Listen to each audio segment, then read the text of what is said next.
I first told my story in 2014.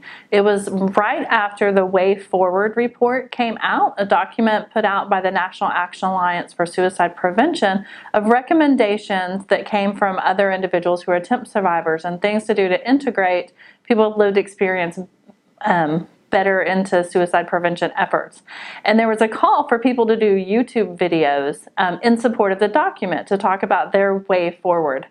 And I saw the call come out and I thought, I should really do that. I was working in suicide prevention at the time. It had been 4 years after my suicide attempt, and then I chickened out. And then a week later, Dr. Sally Spencer Thomas called me and said, hey, would you please do a video? We really wanted more people to do videos, and they haven't.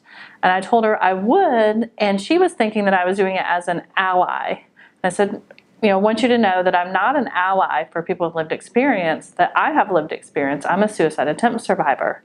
And she said, oh, well, if you want more preparation, and I certainly don't want to pressure you. And I said, no, I feel like I need to do this because otherwise I'm going to feel like a hypocrite.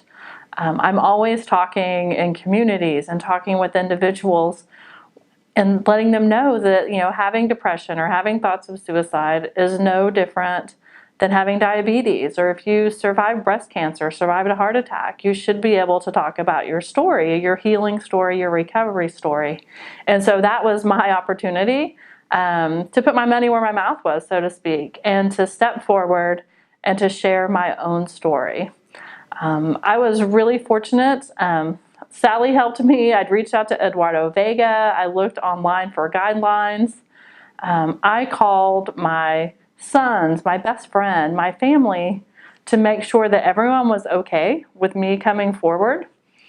And they were. I prepped it like this was going to be a movie that was played at the Oscars. And it was a little 60-second YouTube video that I think 5 years later has like 60 views.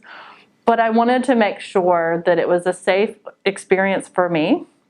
And it was. It was so positive. I'm so glad that I had the courage to do that day.